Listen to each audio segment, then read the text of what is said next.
I never imagined that signing a single piece of paper would change 3 lives forever. But then again, 15 years working as a geriatric nurse in Fairfield County had taught me that the most life-altering moments often came disguised as ordinary Tuesday afternoons. My name is Margaret Chen, and if you told me 6 months ago that I'd be at the center of a $50 million inheritance battle, I would have laughed while restocking medical supplies in room 237 of Sunrise Manor. This wasn't just any nursing home. At $8,000 a month, it catered to Connecticut's elite, the kind of families who owned half of Greenwich and summered in Martha's Vineyard. I'd been working double shifts for years, the kind of schedule that left my hands permanently smelling like antiseptic and my feet aching by midnight. As a single mother raising 3 kids on a nurse's salary, luxury was choosing between the generic or name-brand cereal at Stop and Shop. My children, Kevin, Lisa, and Tommy, were brilliant kids making their way through community college on a combination of partial scholarships, student loans, and part-time jobs that left them exhausted but determined. The American dream felt more like a distant cousin we heard about but never actually met. That's when Harold Blackstone arrived at Sunrise Manor, and everything I thought I understood about wealth, family, and justice got turned completely upside down. Harold wasn't your typical nursing home resident. At 78, the real estate magnate still had the sharp eyes of someone who'd built an empire from a single apartment building in Hartford back in the 1970s. His portfolio included half of downtown Stamford and enough commercial properties to make him worth roughly $50 million, according to the whispered conversations I'd catch between the administrative staff. But something was deeply wrong with his situation. Most residents came to Sunrise Manor either by choice or medical necessity. Harold arrived on a Tuesday morning in March, brought by his 3 children, Richard Jr., Patricia, and William, with paperwork that made my nursing instincts scream warnings I couldn't quite put into words. I'd seen forced guardianship cases before, adult children who suddenly decided their wealthy parents were incompetent when inheritance discussions started heating up. The signs were always the same: rushed legal documents, families who visited in groups rather than individually, and elderly patients who seemed more confused by their circumstances than by any actual cognitive decline. Harold exhibited every classic sign of someone who'd been institutionalized against his will. During my first week caring for him, I noticed details that the Blackstone children had clearly overlooked. Harold remembered every nurse's name within 2 days. He could recite stock prices from memory and engaged in sophisticated political discussions that would challenge most college professors. His medical charts showed no signs of dementia, Alzheimer's, or any condition that would legally justify forced guardianship. Yet there he was, confined to room 237, with strict instructions that all visitors must be pre-approved by family. The Blackstone children visited like clockwork every Sunday afternoon, always together, always discussing plans for Dad's properties in voices just loud enough for anyone passing by to hear. They spoke about him as if he wasn't sitting right there, alert and listening to every word. Richard Jr., the eldest at 52, worked in corporate finance and wore the kind of expensive suits that cost more than my monthly mortgage. Patricia, 49, had married into old Connecticut money and carried herself with the entitled confidence of someone who'd never worried about paying bills.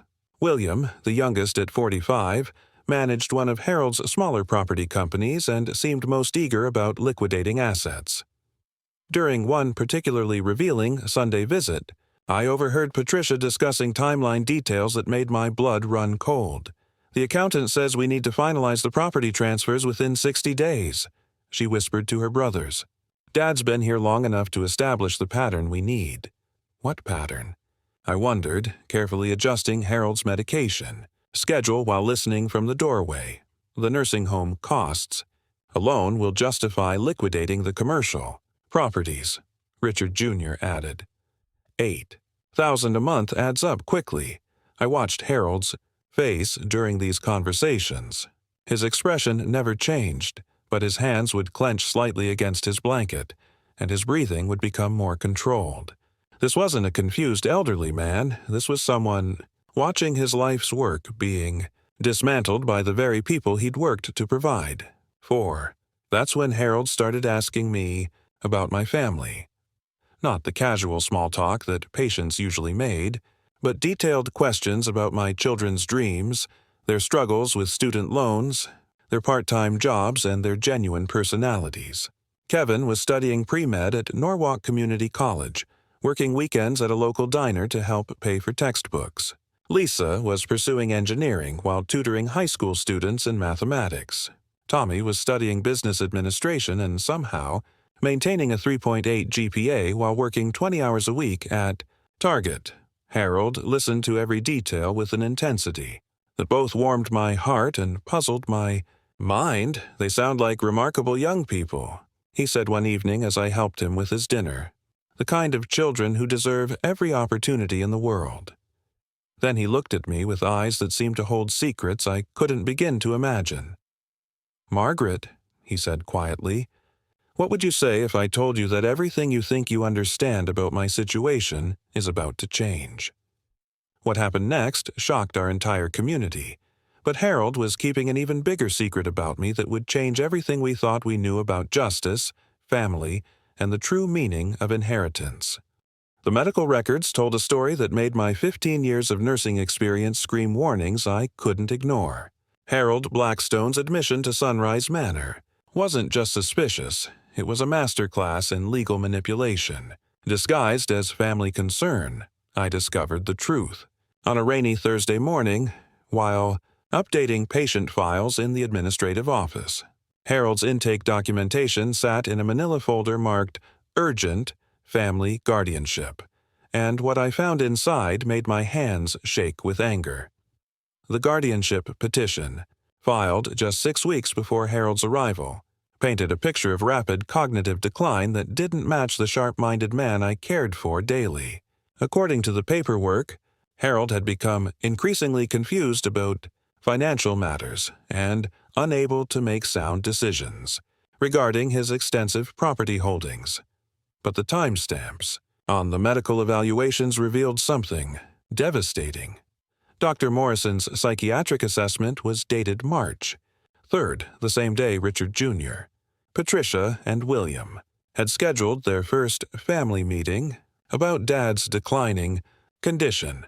The physician's report mentioned Harold's disorientation regarding current events and inability to recall recent financial decisions. Yet Harold had spent that entire week discussing with me the implications of the Federal Reserve's latest interest rate changes and their impact on commercial real estate values. He'd even correctly predicted which of his properties would be most affected by the new zoning laws being debated in the Stamford City Council. This wasn't cognitive decline. This was a carefully orchestrated campaign to steal a man's life's work. The guardianship documents revealed the true scope of the Blackstone Children's Plan. Richard Jr. had been appointed as primary guardian with power of attorney over all financial decisions. Patricia controlled medical decisions, including the authority to determine Harold's living arrangements. William was designated as executor of estate planning, with the power to restructure assets for optimal care funding. Translation: they could sell everything Harold owned and claim it was necessary for his nursing home expenses. I found evidence of their rushed timeline in a series of emails accidentally included in Harold's medical files.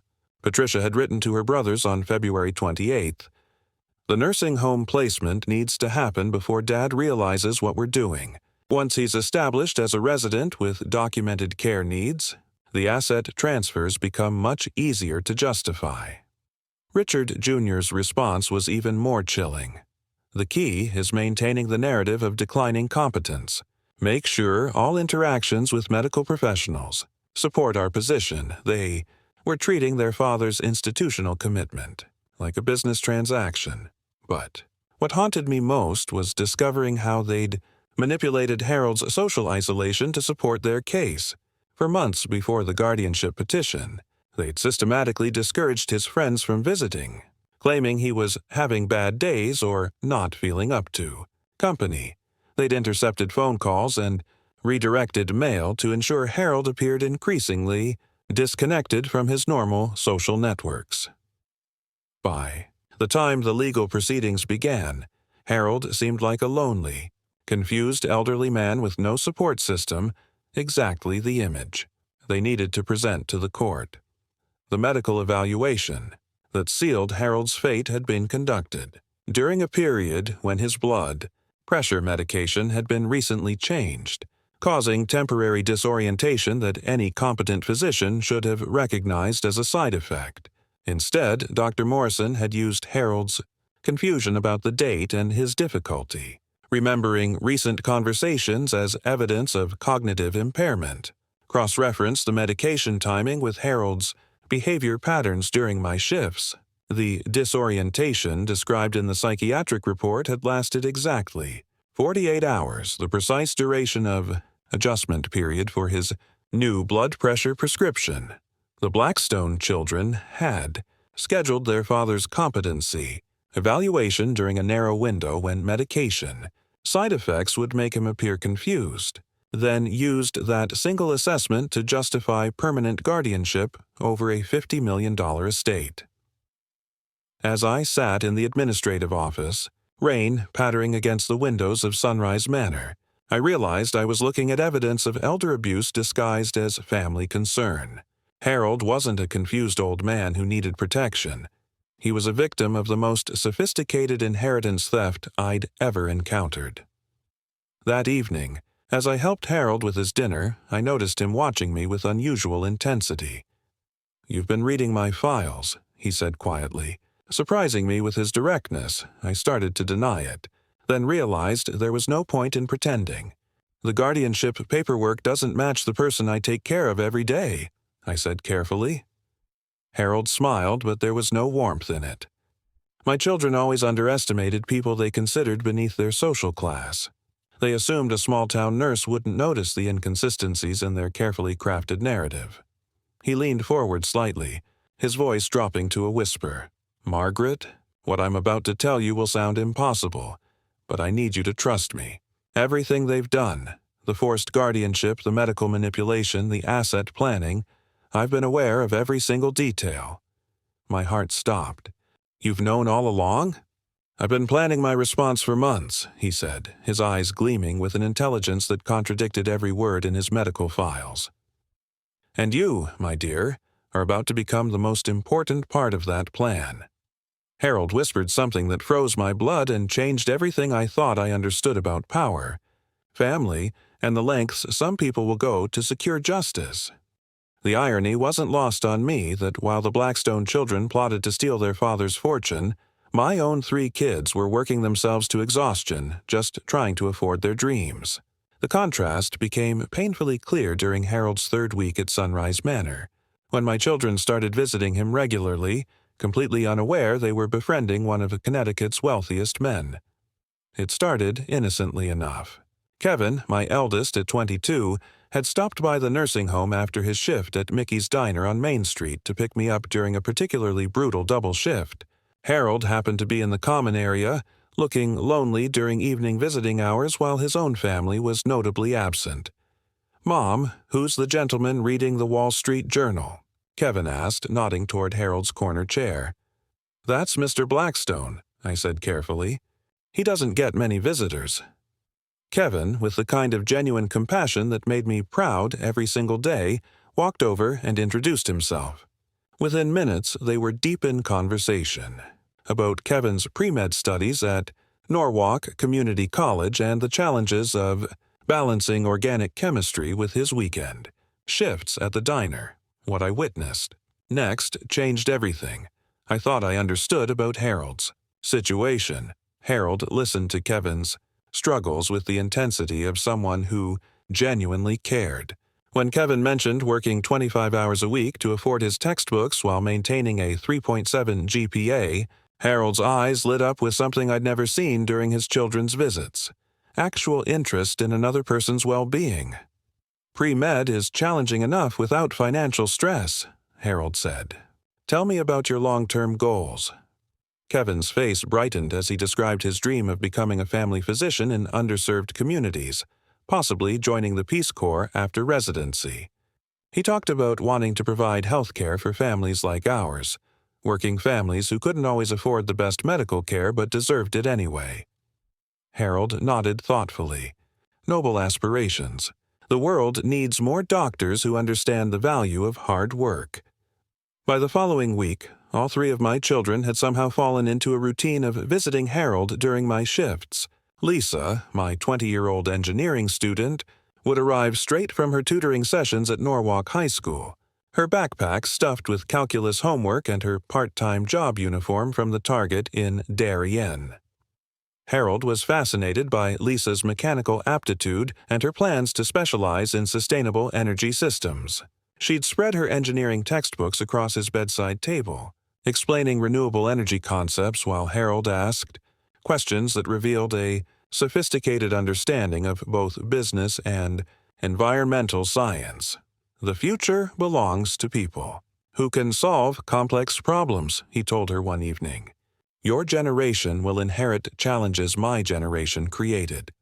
Lisa, who'd been struggling with imposter syndrome at her community college where most students came from wealthier families, blossomed under Harold's encouragement. For the first time, she started talking about transferring to a 4-year university instead of settling for an associate degree due to financial constraints.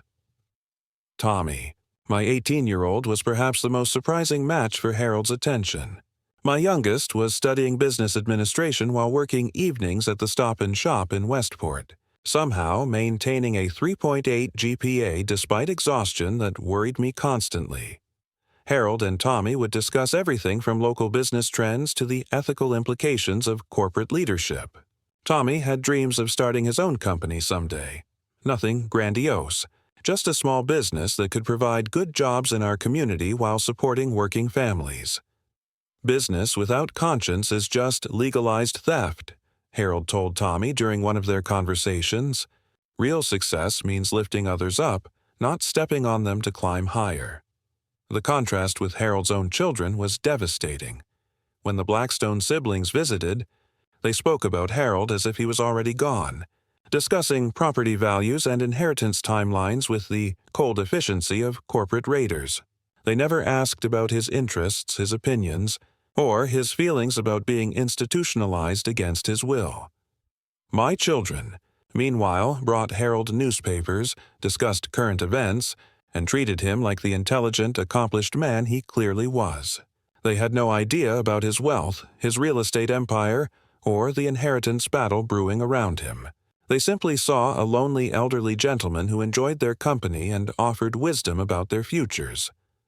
Harold began asking detailed questions about their student loans, their work schedules, and their long-term educational goals. He wanted to know about Kevin's MCAT preparation timeline, Lisa's plans for transferring to a 4-year engineering program, and Tommy's business plan for his entrepreneurial dreams. Your mother raised remarkable children, he told me one evening after Kevin had stayed late helping him organize his medical paperwork. They have something my own children never developed: genuine character.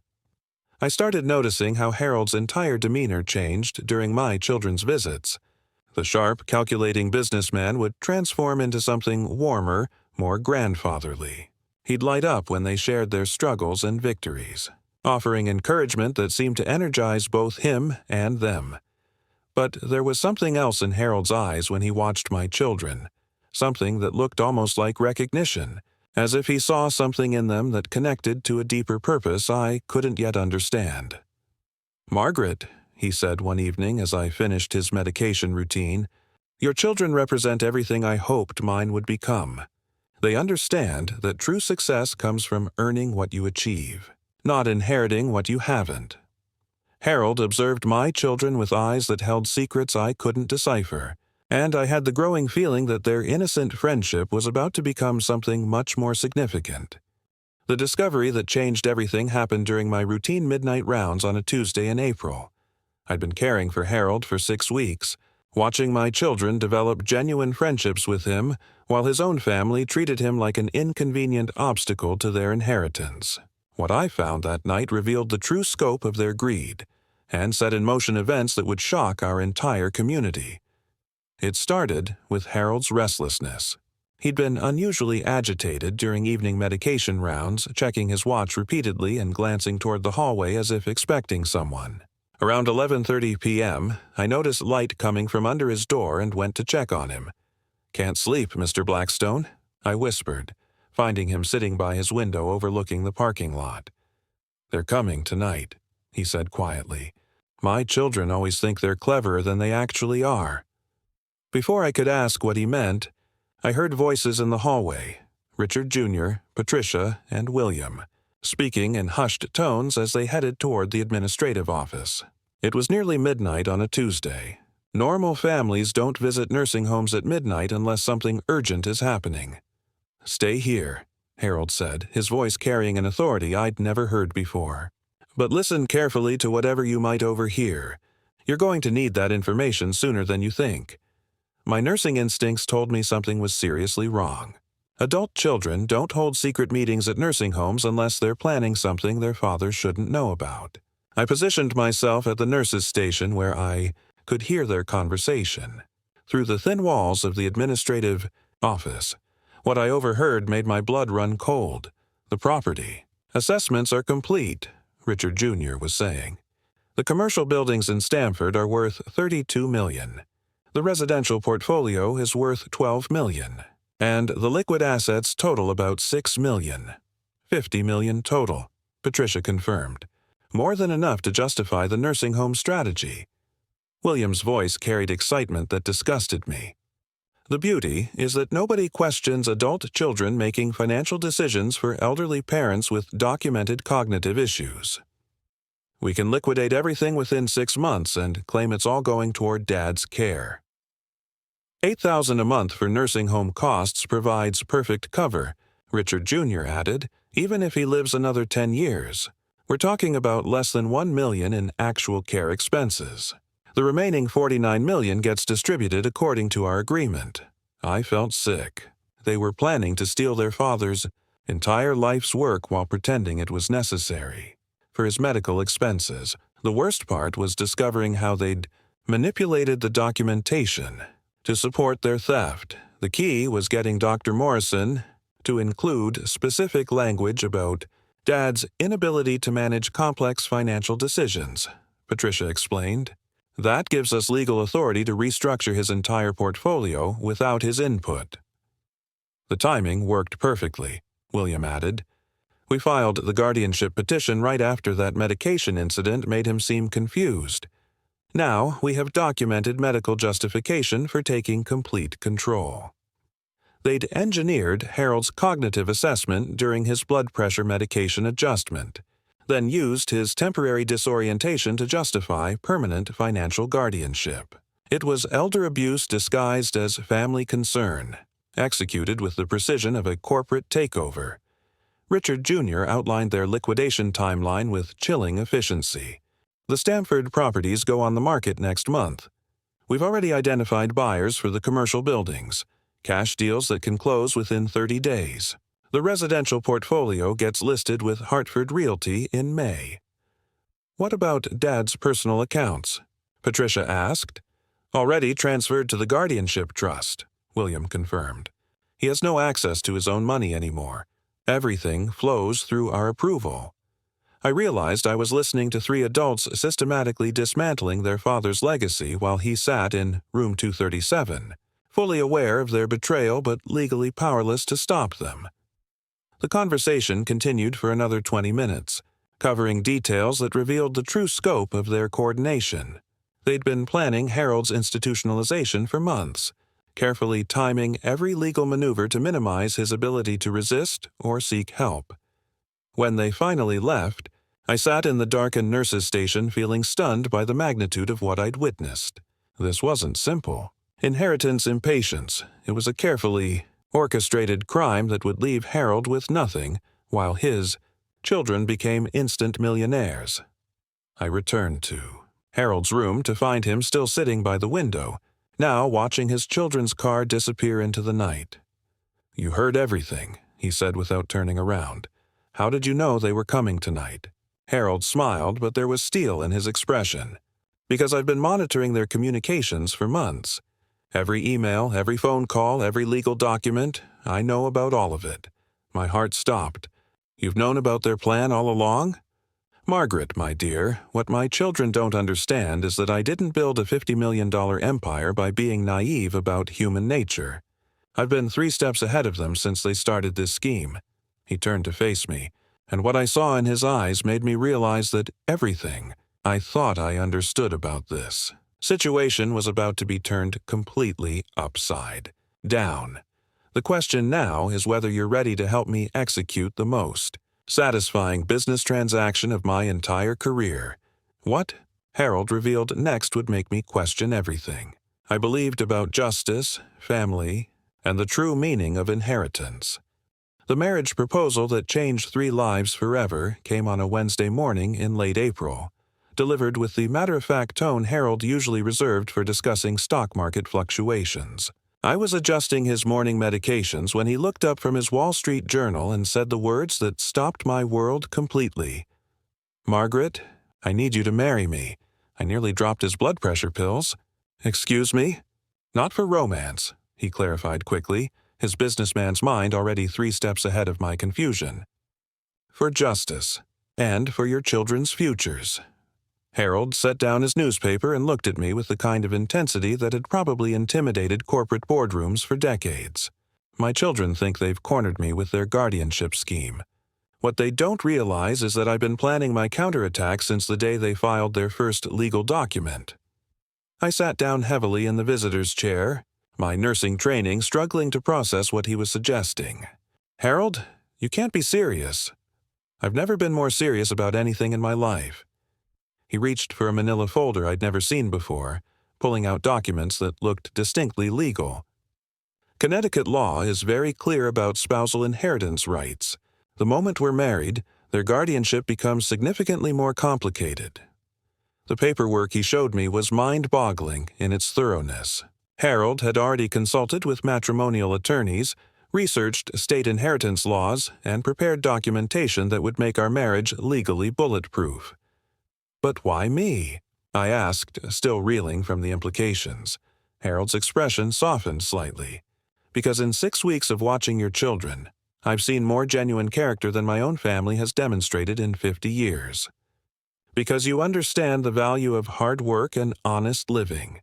And because you're the only person in this entire situation who's shown me kindness without expecting anything in return." He explained his plan with the precision of someone who'd been thinking through every angle for months. The marriage would be legally valid but practical in nature, a business arrangement designed to protect his assets from his children's theft while ensuring those assets went to people who would actually deserve them. "Your children represent everything I hoped mine would become," Harold continued. "Kevin's compassion, Lisa's brilliance, Tommy's integrity. They've earned opportunities my money can provide, while my own children have only earned disappointment." The wedding ceremony took place the following Friday at 2 p.m. in room 237, with Justice of the Peace Eleanor Martinez officiating and 2 trusted Sunrise Manor staff members serving as witnesses.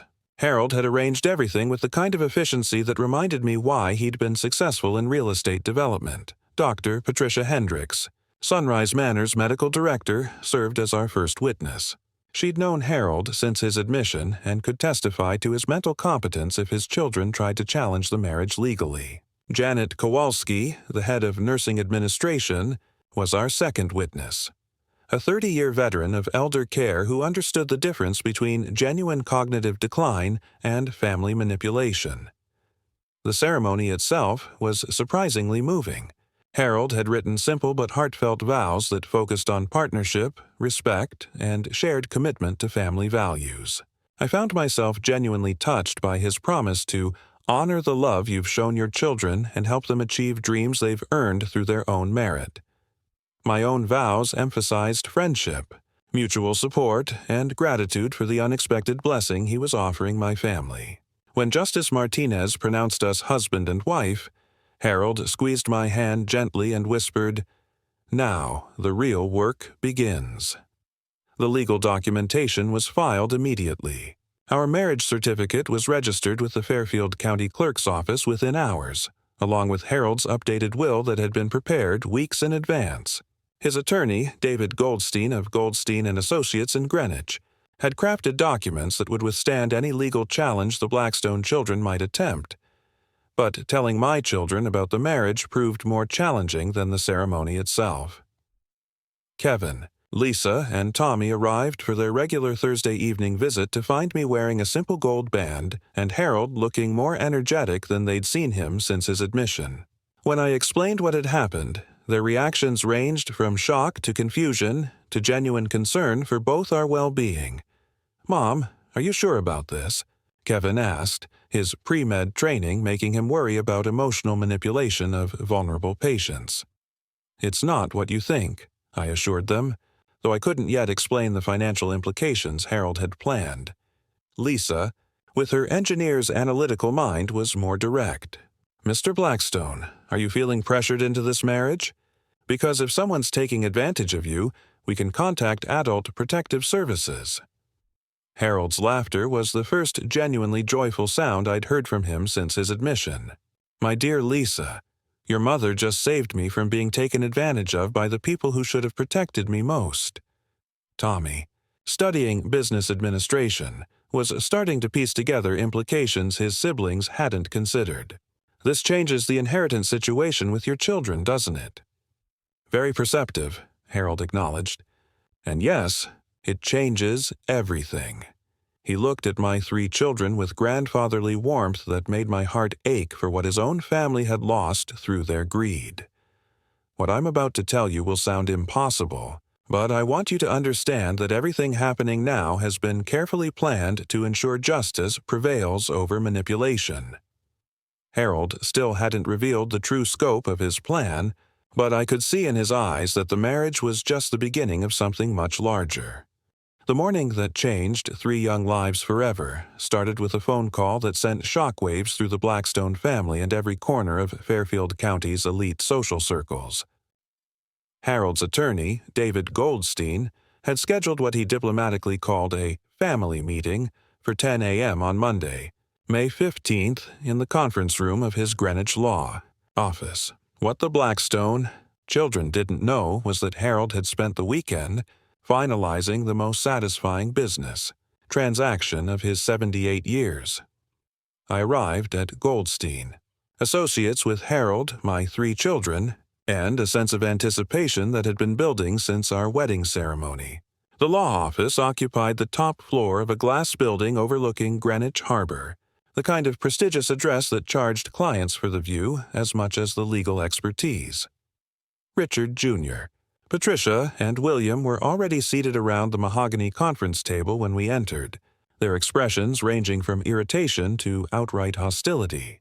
They'd clearly expected a private meeting to discuss accelerating their inheritance timeline, not a family gathering that included Harold's gold-digging nurse and her children.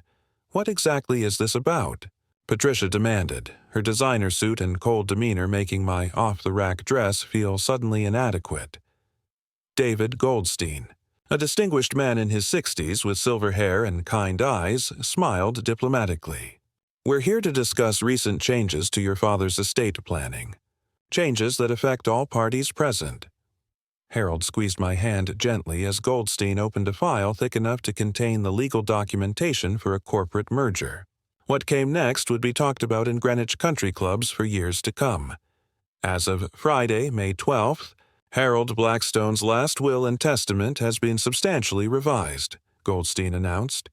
The primary beneficiaries of his estate are now Kevin Chen, Lisa Chen, and Tommy Chen, his new stepchildren through his marriage to Margaret Chen. The silence in that conference room was so complete I could hear the harbor waves lapping against the marina below. Richard Jr.'s face went through several color changes before settling on a shade of red that probably required medical attention. "That's impossible," William stammered. "Dad doesn't have the mental competency to make estate changes. We have guardianship. Guardianship over his living arrangements and medical decisions," Goldstein corrected smoothly. Spousal marriage rights supersede adult children's guardianship in matters of inheritance, assuming the spouse can demonstrate the marriage was entered into with full mental competency. Harold spoke for the first time since we'd entered the conference room, his voice carrying the authority of someone who'd built an empire through strategic thinking. I had Dr. Patricia Hendricks conduct a comprehensive cognitive assessment last week, he said. The results show complete mental competency, which contradicts the rushed evaluation you used to justify your guardianship petition. Patricia's mask of composure finally cracked. You can't give $50 million to complete strangers. We're your children. You're my biological offspring, Harold replied coldly. These young people have shown me more respect, kindness, and genuine affection in 6 weeks than you've demonstrated in 50 years. Goldstein continued reading from the legal documents, his professional tone making the massive wealth transfer sound like routine paperwork. The estate would be divided into 3 equal educational trusts, each worth approximately $16.7 million, designed to fund Kevin's medical education, Lisa's engineering studies, and Tommy's business aspirations. The trusts are structured to cover full tuition, living expenses, and graduate education at any accredited American university, Goldstein explained. Additionally, each trust includes a discretionary fund for entrepreneurial ventures, home purchases, and family support. My children sat in stunned silence, Kevin's hands shaking slightly as he processed the magnitude of what was happening. Lisa looked like she might faint, while Tommy kept glancing between Harold and the legal documents as if trying to solve a complex equation. Mr. Blackstone, Kevin finally managed, his voice barely above a whisper. We can't accept this. It's too much. We haven't done anything to deserve. You've done everything to deserve it, Harold interrupted gently. You've shown integrity, compassion, and respect for your elders. You've worked hard for your dreams without expecting handouts. You represent the values I hoped to instill in my own children. The contrast was devastating.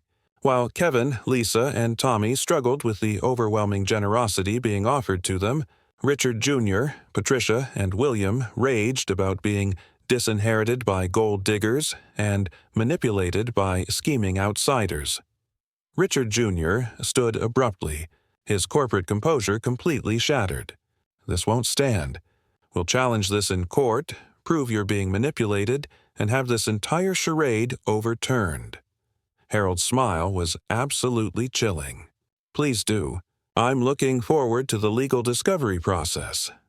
There was something in Harold's tone that suggested he had more cards to play. Information. That would make the Blackstone children's legal challenge backfire. Spectacularly. You see, Harold continued, his businessman's instincts clearly enjoying this moment. There are aspects of our family history that I don't think you want exposed in a public courtroom. The Blackstone children exchanged worried glances, and I realized that Harold's plan involved secrets much deeper than anyone had imagined. Margaret didn't know that the most devastating revelations were still coming, and that everything she thought she understood about justice and family was about to be turned completely upside down. The private investigators arrived at Sunrise Manor exactly 1 week after Harold's inheritance bombshell, bringing with them the kind of professional intimidation that money can buy and desperation can justify. Richard Jr. had hired Titan Security Solutions, a Manhattan firm specializing in asset protection investigations, corporate speak for digging up dirt to support wealthy families' legal battles. I first noticed them on a Tuesday morning. 2 men in expensive suits conducting what they called routine interviews with Sunrise Manor staff. They carried themselves with the practiced authority of people accustomed to making others uncomfortable, asking questions designed to plant seeds of doubt about Harold's mental competency and my motivations for marrying him. We're just trying to understand the timeline of Mr. Blackstone's relationship with his nurse. The lead investigator, James Morrison, explained to Dr. Patricia Hendricks. Elder abuse often starts with seemingly innocent friendship that gradually becomes financial manipulation, but Harold had anticipated this move months in advance, though Try to prove undue influence, he told me during my evening shift, his voice carrying the confidence of someone who'd faced corporate espionage before. They'll interview every staff member, review all medical records, and build a case that you manipulated a vulnerable elderly man for financial gain. The investigators' strategy became clear over the following days. They questioned the cleaning staff about my behavior around Harold, asking whether I'd ever discussed his wealth or seemed unusually interested in his personal affairs. They interviewed other nurses about my work performance, looking for any evidence of unprofessional conduct or boundary violations. Morrison and his partner, David Reeves, established a base of operations at the Marriott in Greenwich, conducting interviews with anyone who'd witnessed my interactions with Harold. They offered financial incentives for information that would support their client's case, a tactic that made several staff members uncomfortable enough to report it to administration. But their investigation ran into immediate problems. Every single staff member at Sunrise Manor described the same pattern. Margaret Chen was the most professional, compassionate nurse they'd ever worked with, and Harold Blackstone had shown dramatic improvement in mood and engagement since her children started visiting him regularly. She never talked about money, never asked personal questions about his finances, and actually seemed surprised when he started discussing his family situation, testified Janet Kowalski, the head nursing administrator. Dr. Hendricks provided even more damaging testimony for their case. Mr. Blackstone's cognitive assessments have been consistently normal throughout his stay. The original evaluation used for guardianship appears to have been conducted during a period of medication adjustment that would have temporarily affected his orientation. The investigators tried to pressure my children next, showing up at Kevin's diner, Lisa's tutoring job, and Tommy's workplace with questions about our family's financial situation and any discussions we might have had about Harold's wealth. This backfire was spectacular. Kevin, with his pre-med student's analytical mind, recorded his entire interview and later provided the audio to Harold's attorney. The investigators had tried to lead him into admitting we'd known about Harold's money from the beginning, but Kevin's honest responses destroyed their narrative completely. "We had no idea Mr. Blackstone had any money at all," Kevin stated clearly on the recording. "We visited him because he seemed lonely, and he was interested in our studies and career goals. The first time we heard about inheritance was when Mom told us about the marriage." Lisa's interview was equally devastating to their case. When Morrison suggested our family had targeted Harold specifically because of his wealth, Lisa's engineering student logic cut through their implications like a laser. "That doesn't make any sense," she said. "If we were gold diggers, wouldn't we have researched wealthy nursing home residents before Mom took the job? And wouldn't we have acted differently around him, more manipulative, less genuine?" Tommy's business administration background helped him recognize the investigators' tactics immediately. He not only recorded his interview but asked pointed questions about their clients and compensation that made them realize they were dealing with sharper minds than they'd expected. The investigation took a darker turn when Morrison and Reeves started examining our family's financial history, looking for evidence of previous scams or suspicious behavior patterns. They ran credit checks, reviewed our tax returns, and even contacted my previous employers to ask about my character and work performance. Every single inquiry reinforced the same conclusion. The Chen family represented exactly what they appeared to be: hard-working, honest people who'd never shown any interest in manipulating others for financial gain. But Harold was monitoring their investigation through his own sources, and what he discovered about their methods made him realize the Blackstone children were more desperate than he'd anticipated. "They're not just trying to prove undue influence," Harold told me one evening, his expression more serious than I'd seen since our marriage. "They're trying to build a criminal case against you. Elder abuse, fraud, conspiracy. They want you in prison, not just out of the inheritance." The stakes had escalated beyond family drama into something that could destroy my life and my children's futures. "But Margaret," Harold continued, his eyes gleaming with an intensity that reminded me why he'd been successful in business. "What they don't know is that I have evidence about their own behavior that will make their investigation look like amateur hour. Harold was about to reveal information that would turn the entire legal battle on its head. But first he needed to share a secret that would explain why he'd been planning this confrontation for far longer than anyone imagined. The secret that would change everything came to light on a quiet Sunday evening in Harold's room, when he opened a wooden box I'd never seen before and began sharing memories that reached back 30 years into Connecticut's business history. What he revealed that night explained not just his plan for justice, but why he'd chosen my family specifically for his inheritance, and why the Blackstone children had more to fear than they could possibly imagine. "Margaret, there's something about your late husband that I need to tell you," Harold began, his hands carefully removing yellowed documents from the box. David Chen wasn't just a construction foreman. He was my business partner. My world stopped. David had passed away 8 years ago from a heart attack, leaving me to raise our 3 children alone on a nurse's salary. He'd worked construction his entire adult life, managing projects for various contractors around Fairfield County. I'd never heard him mention Harold Blackstone or any business partnership. "That's impossible," I whispered. "David never owned a business. He worked for other people." Harold's expression was infinitely gentle as he handed me a folder containing documents that would rewrite everything I thought I knew about my husband's death. Inside were partnership agreements, property deeds, and financial records showing that David Chen had been a 40% owner in Blackstone Development Corporation from 1995 to 2014. David was the finest construction manager I ever worked with, Harold explained. More than that, he was a man of absolute integrity in an industry where corners are often cut and safety is sometimes compromised. We built 12 residential developments together, including Harborview Estates and Meadowbrook Commons. The financial documents showed a partnership worth millions of dollars. David's share of the business had been valued at over $8 million as of 2014. Money that should have provided security for our family after his death. Where did this money go? I asked, my voice shaking as I processed the implications. Harold's face darkened with an anger I'd never seen before. My children stole it. The full story emerged like a corporate thriller that had been building toward this moment for nearly a decade. In 2014, Richard Jr., Patricia, and William had convinced Harold that David was embezzling from the business, using fabricated evidence and manipulated financial records to support their accusations.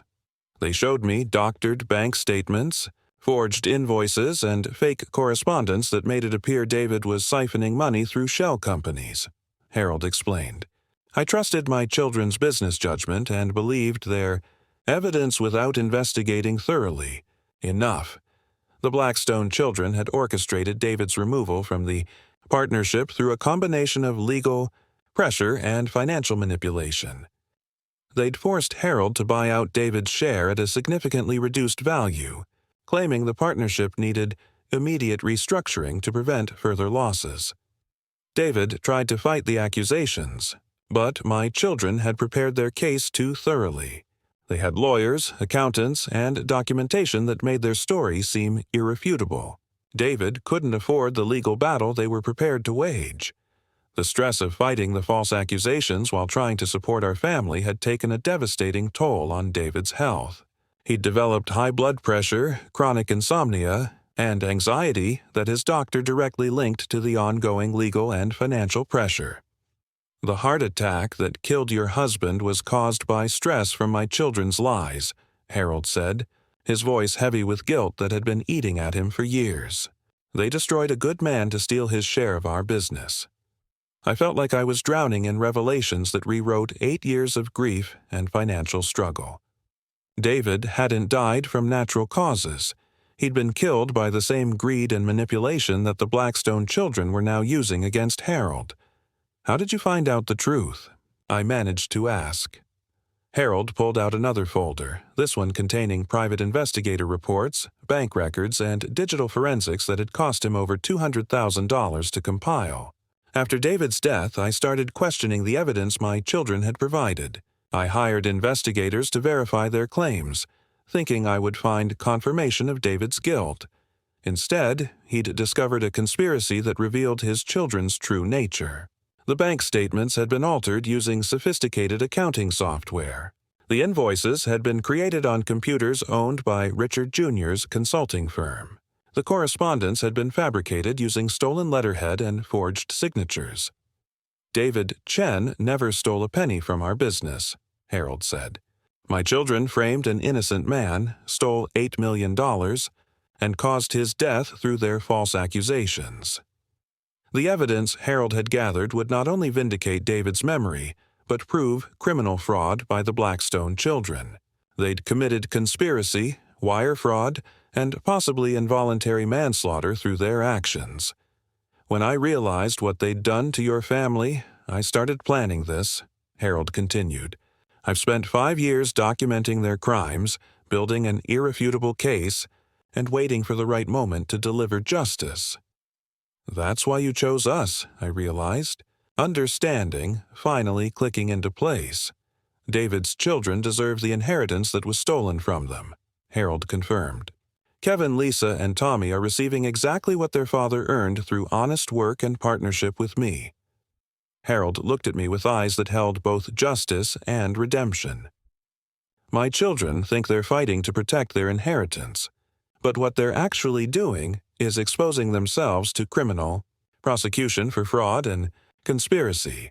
The Blackstone children had no idea that their legal challenge would force Harold to present evidence that could send them to federal prison. But Margaret was about to discover that the truth can be the most powerful weapon of all. The courtroom showdown that would determine the fate of $50 million and 3 families took place on a humid Tuesday morning in June at Fairfield County Superior Court. Judge Catherine Morrison presided over what the local newspapers had dubbed the inheritance case of the decade, but none of the reporters crowding the gallery understood they were about to witness the exposure of a crime that had destroyed lives for nearly a decade. Richard Jr., Patricia, and William Blackstone entered the courthouse with the confidence of people who'd never faced real consequences for their actions. Their legal team, led by prestigious Hartford attorney James Kellerman, had prepared what they believed was an unshakable case proving Harold's mental incompetence and my undue influence over a vulnerable elderly man. They had no idea they were walking into a trap that had been 30 years in the making. Harold arrived in a wheelchair, playing the role of frail elderly patient one final time, but his eyes held the sharp intelligence of someone about to deliver the most satisfying business presentation of his career. David Goldstein had prepared a defense that would turn the entire legal proceeding into a criminal investigation. "Your Honor," Kellerman began confidently, "this case represents a classic example of elder abuse disguised as marriage. Mrs. Chen systematically manipulated my client's father, isolated him from his family, and convinced him to disinherit his children in favor of complete strangers." Judge Morrison listened patiently as Kellerman presented testimony from the private investigators, medical experts who questioned Harold's decision-making capacity, and character witnesses who painted my family as opportunistic gold diggers who'd targeted a vulnerable millionaire. But when David Goldstein stood to present our defense, the entire atmosphere in the courtroom shifted.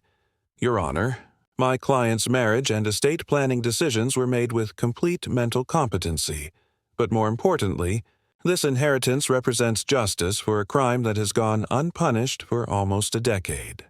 Goldstein's opening statement promised to prove that Harold's children had committed fraud, conspiracy, and caused the wrongful death of David Chen, my late husband and Harold's former business partner. The evidence presentation that followed was devastating.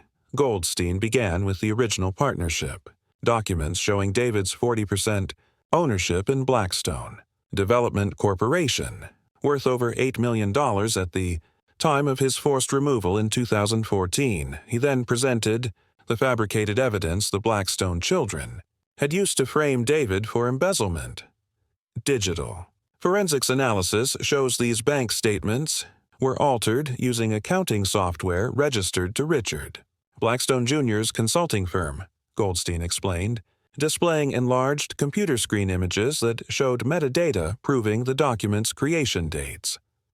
The forged invoices were traced to computers owned by Patricia's husband's accounting practice. The fake correspondence had been created using letterhead stolen from Harold's business office and signatures, copied from legitimate contracts. The defendants orchestrated a comprehensive fraud designed to steal David Chen's partnership, share, and destroy his reputation, Goldstein continued. This wasn't a business dispute. It was criminal. Conspiracy, Richard. Jr.'s confidence began cracking as Goldstein presented evidence that connected their fabricated case to David's. Medical records showing stress-related health deterioration during the legal battle they'd forced him to fight, David Chen's cardiologist, documented hypertension, anxiety, and chronic stress directly related to the false accusations and financial pressure created by the defendant's fraudulent claims, Goldstein testified. The heart attack that killed him was a direct result of their criminal actions. But the most damaging evidence came from Harold himself. I recorded conversations with my children where they admitted fabricating evidence against David, Harold testified, his voice carrying across the silent courtroom. I have audio recordings, email communications, and financial records that prove they knowingly framed an innocent man. The recordings Goldstein played sent shockwaves through the courtroom. Richard Jr.'s voice was clearly audible discussing cleaning up the David Chen problem, and Patricia confirming that their fabricated evidence would hold up in court long enough to force him out. William's recorded admission was the most damaging. Once we get rid of Chen, we control Dad's entire business operation. $8 million is worth a little creative accounting. Judge Morrison's expression grew increasingly grave as the evidence mounted. What had started as an inheritance dispute had become a criminal proceeding that would require federal investigation. The Blackstone children's attorney attempted damage control, arguing that the recordings were taken without consent and that business disputes shouldn't influence inheritance decisions. But their credibility had been completely destroyed. Your Honor, Goldstein concluded, Kevin, Lisa, and Tommy Chen are not receiving an inheritance. They're receiving restitution for money stolen from their father through criminal fraud. This court has the opportunity to deliver justice that has been delayed for nearly a decade. Judge Morrison's ruling was swift and decisive. The evidence presented proves clear criminal behavior by the petitioners that directly caused financial and personal harm to the Chen family. The marriage between Harold and Margaret Blackstone appears to have been entered into with full mental competency and serves the legitimate purpose of correcting a historic injustice. She upheld Harold's will completely, dismissed the Blackstone children's challenges with prejudice, and ordered the case files to be forwarded to the Federal Bureau of Investigation for criminal prosecution. Richard Jr. Patricia and William Blackstone walked out of that courtroom facing not just the loss of their inheritance, but potential federal charges for conspiracy, wire fraud, and causing wrongful death through criminal actions. Justice had finally arrived for David Chen's family, but the most satisfying moment was still to come. 6 months after the courtroom victory that exposed decades of lies and fraud, I stood in the kitchen of our new home in Greenwich, watching my children prepare for their first semester at universities that had once seemed like impossible dreams. The house itself was modest by neighborhood standards, a 4-bedroom colonial on Maple Avenue, but it represented everything David had worked for and everything his children deserved. Kevin had been accepted to Yale Medical School with full funding from his educational trust. Lisa was heading to MIT's mechanical engineering program, her childhood dreams of renewable energy research finally within reach. Tommy had chosen Georgetown's business school, planning to study ethical corporate leadership, a field that had taken on deeply personal meaning for our family.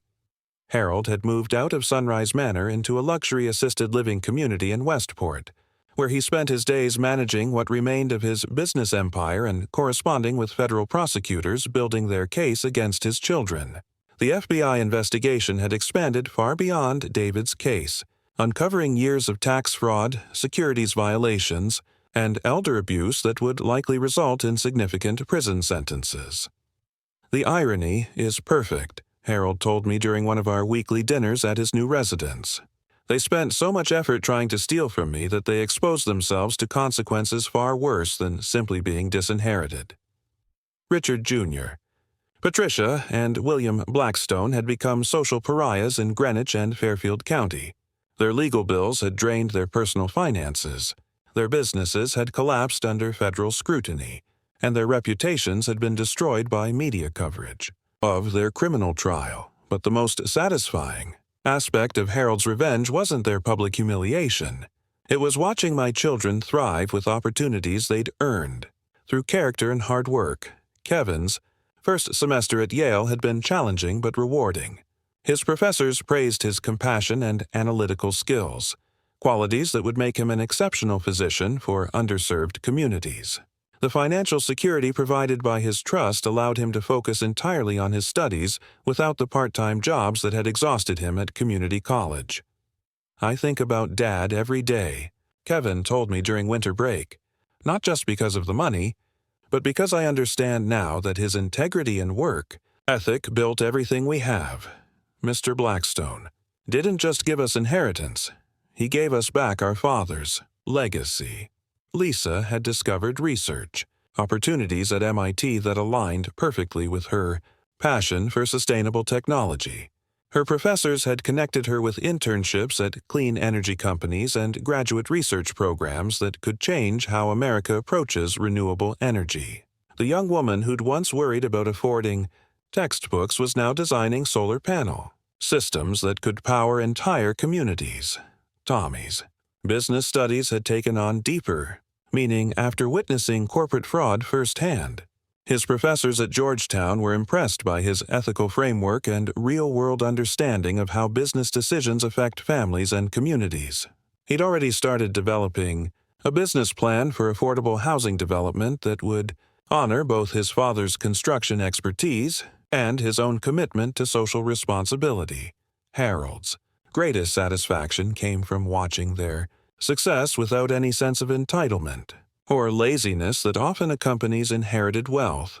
Your children understand that money is a tool for creating opportunities, not an excuse to stop working, he observed. David raised them with values that my own children never developed. The criminal trial of the Blackstone children had concluded in February with convictions on multiple federal charges. Richard Jr. received 8 years in federal prison for conspiracy and wire fraud. Patricia was sentenced to 6 years for her role in the document fabrication. William received 5 years for financial crimes and obstruction of justice. They would be middle-aged when they were released, with criminal records that would prevent them from working in finance or business management. The empire their father had built and their actions had destroyed would never be rebuilt. But Harold's revenge extended beyond mere punishment. It included redemption for David's memory and restoration of our family's rightful place in Connecticut's Community. The local newspapers that had once covered our family's gold digger scandal now wrote feature stories about my children's academic achievements and community service. Kevin volunteered at free clinics in Bridgeport. Lisa tutored disadvantaged students in STEM subjects. Tommy worked with Habitat for Humanity, using construction skills learned from his father to build homes for working families. They had become exactly what David would have wanted: successful, generous young adults who understood that privilege comes with responsibility to help others. On a warm evening in late spring, Harold and I sat on the porch of our Greenwich home, watching the sunset paint the Connecticut sky in shades of gold and crimson. My children were inside, studying for final exams that would complete their first year at universities their father's partnership had ultimately funded. "Do you think David would approve of how this all turned out?" I asked. Harold smiled with the contentment of someone who had finally balanced the scales of justice after years of guilt and planning. "Margaret, your husband believed that honest work should be rewarded and that good people deserve opportunities to build better lives for their families. Your children are living proof that his values created something much more valuable than money. They created character. Some revenge really is worth waiting a lifetime to execute perfectly," especially when it delivers justice for the innocent and ensures that love triumphs over greed.